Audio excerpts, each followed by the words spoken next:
Hi, I'm Alan Cylinder. This is my daughter Chelsea Cylinder, and we're Cylinder. We're back today to discuss the fact that people just, of a certain generation at least, won't seem to give black and white a chance. They won't watch black and white movies. Now, this is your generation's problem, not my generation, because my generation, actually, a lot of the movies were in black and white. We didn't have a choice but to watch. If we wanted to watch a movie, it had to be in black and white.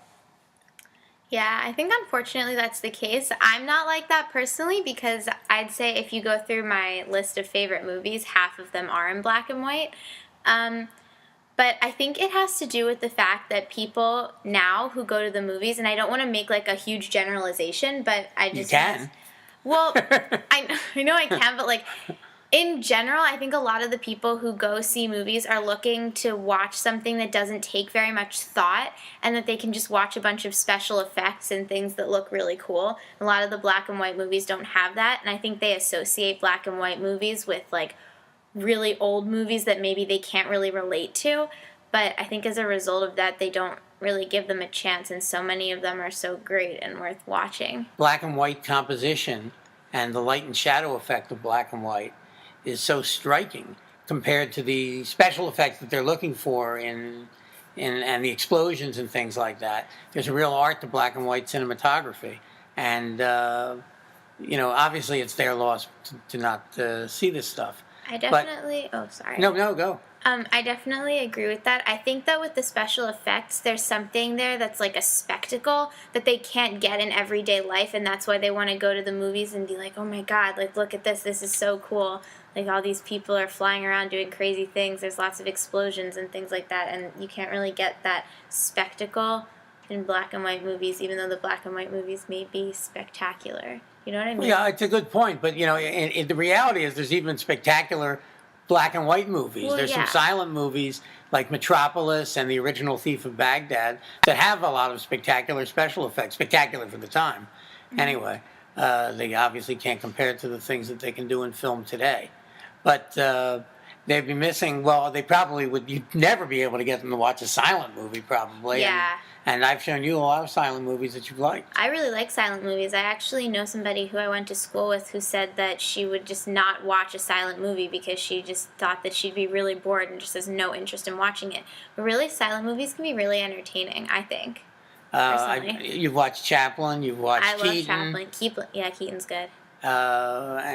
It's sad to miss out on this stuff. Another demographically speaking, they claim that the people who have an aversion to black and white, when they're running around the remote, the reason TV stations don't even want to program black and white is because when you're flipping around on your remote, through the channels, of which there are millions of channels these days, every time a black and white image hits, they would automatically skip that.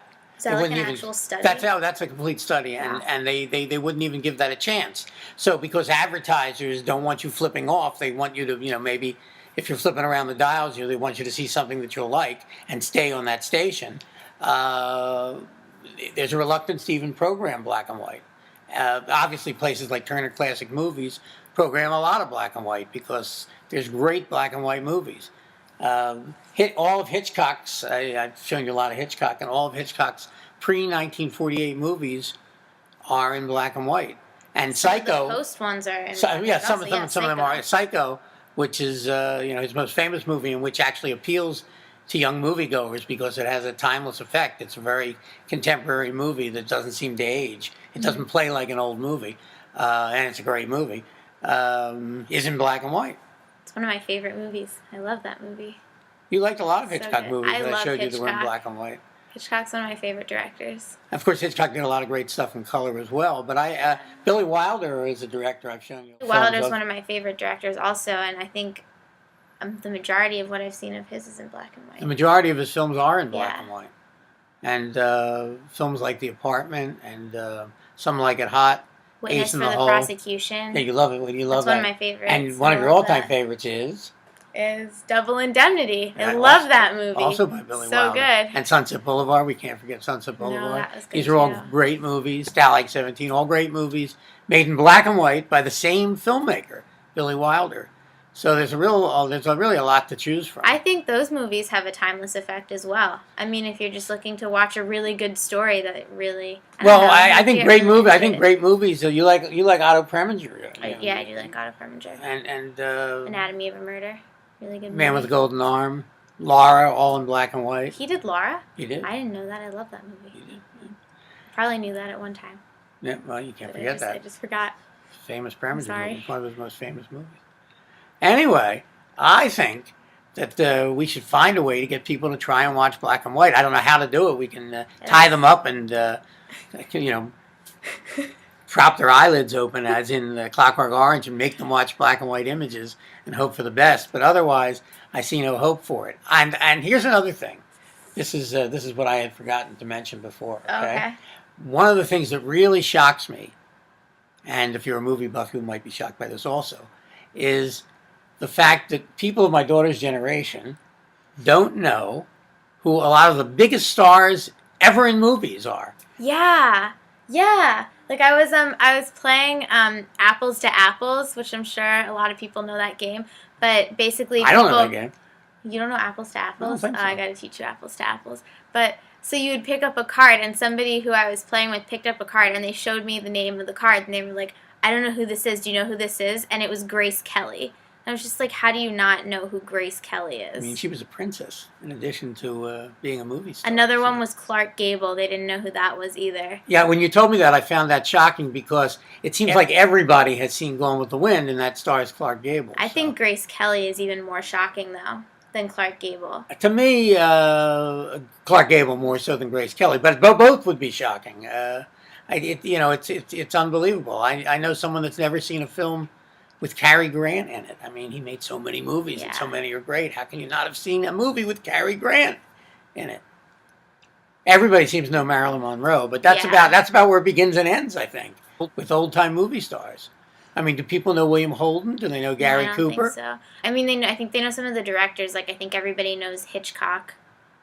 And that's where that might end also. Yeah. Would they know John Ford? Would they know Howard Hawks? No. Only if they're real movie buffs, maybe. Well, they might, but they might also know people like Judy Garland, also maybe. I would hope. John Wayne, probably. Yeah, but otherwise, and a lot of these great people did their work in black and white. So it's a real conundrum, and we don't know how to fix it. That's all I have to say. If you have any thoughts, contact us. Yes, please, because we need to keep black and white alive. I might add that there's a new movie coming out, which I've had the pleasure of seeing, that is in black and white and CinemaScope, and it's Alexander Payne's new movie, Nebraska, a terrific movie. And let's not forget The Artist. The Artist was in black and white, and a silent movie. Yeah. So there's still some hope, but not much. So until next time, this is Alan Cylinder. And Chelsea Cylinder. Saying thank you for Cylinder. And keep watching.